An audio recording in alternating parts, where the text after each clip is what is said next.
Hello there, boxing fans around the world. Thank you once again for joining us on Talkin Fight for another episode of the news and headlines of the day, courtesy of our friends at Boxing 247 and our good friend Christian, who's managing all that content.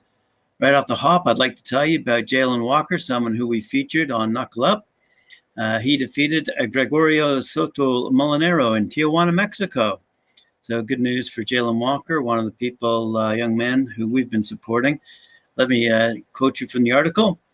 Heralded featherweight prospect Jalen Walker remained undefeated with a fourth-round stoppage over veteran Gregorio Molinero. The bout took place this past Saturday in Tijuana, Mexico. Walker is only 19 years old, out of Los Angeles, went up in weight to junior lightweight for this contest and took the bout on short notice. Molinero, who came in with a record of 12-6-2, tried to use his experience against a young standout Walker. He tried to rough up and use questionable tactics by trying to throw Walker to the canvas.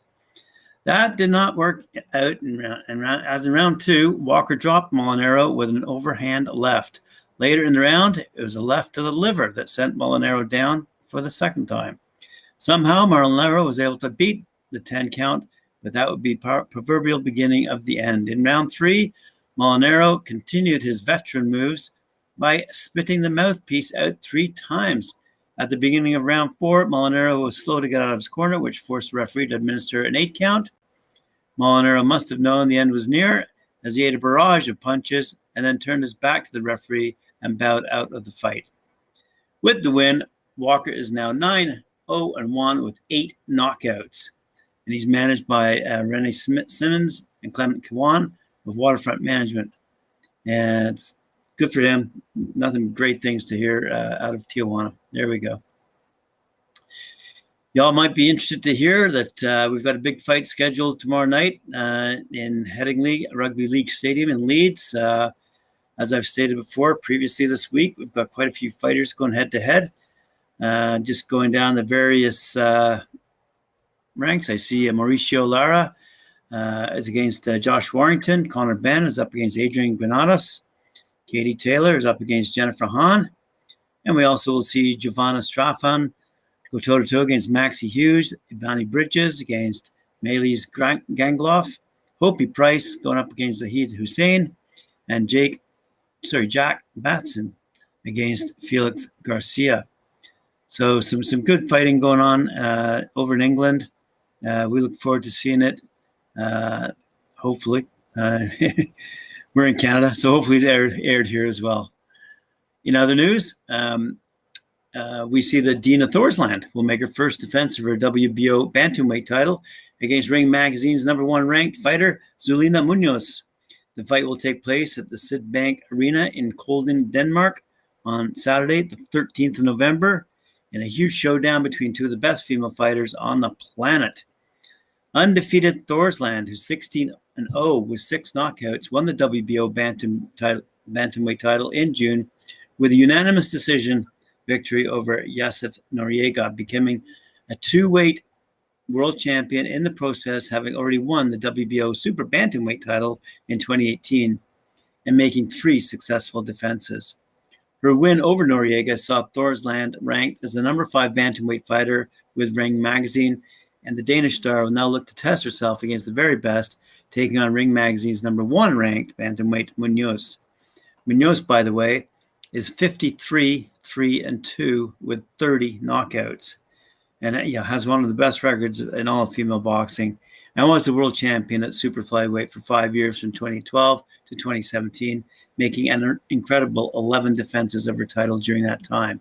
It's going to be a good fight. Look forward to that one as well. Speaking of women in the ring, Katie Taylor, undisputed lightweight champion from Ireland. Katie Taylor will defend her world title, Jennifer Hahn, from the USA at the Emerald Headingley Stadium in Leeds on Saturday. As I said, tomorrow night, Taylor will put her unbeaten professional record of 18 wins to the test against the former American amateur champion Hahn, a former featherweight and world champion who has 18 wins, 3 losses, and a draw. She's coming up in weight to challenge Taylor. This Thursday, as yesterday, both warriors were face-to-face in a press conference prior to the attractive fight they will hold Katie Taylor commented, "I'm very excited to fight in Leeds in front of so many fans. It's like a second home to me, so I just can't wait. It's going to be very exciting to fight in front of 20,000 people.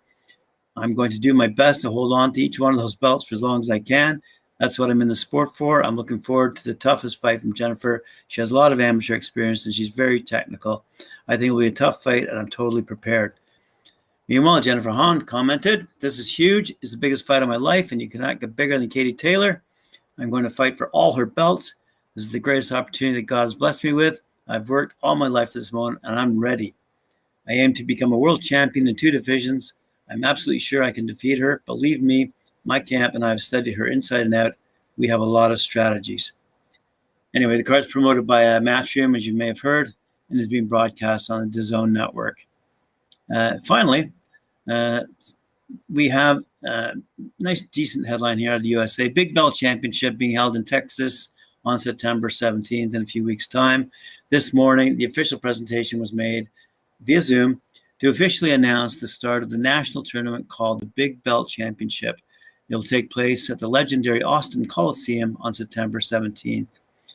This mega event, whose main objective is to boost 4-round boxers throughout the United States, is presented as one of the most important tournaments in Austin, Texas, as although it is a state with an important boxing activity, the Big Belt Championship will add an extra special ingredient for starters. The tournament has come about thanks to the initiative promoter, the Boxing Showcase, and the support of the World Boxing Council, and will take place in different stages. The participants will clash in direct elimination phases. The winner of each division will advance until they reach the grand final, where the victor will be recognized and the emblematic green and gold belt will be presented. All the cards will be broadcast on international television in Mexico through AYM Sports. The tournament organizers explained that the Big Belt Championship will be held with the participation of boxers from the following divisions: for women, fly, bantam, feather, and light, and for men, fly, bantam, feather, light, welterweight, middle, light heavy, and heavy. The scheduled dates of the tournament are September 17th in Austin, October 1st and 29th in Dallas, November 5th in Laredo, with the semifinal scheduled for November 12th in Fort Worth, and the semifinal number 2 on December 17th in McAllen, and the grand final on January 28th next year in Houston, Texas. The organizers also exhorted all American 4-round boxers not to miss being part of this great tournament that will take them to the big stages, and urges them to register before September 10th. If you go to boxing247.com, go to this story, you'll find the link there as to where you can actually register. There we have it, all the news fit to print. Thank you very much for joining me. I encourage you to like, share, subscribe, talkinfight.com. And remember to hit that notification bell and receive all those notifications when we're coming on live. See you tomorrow. Nope, you won't. See me Monday.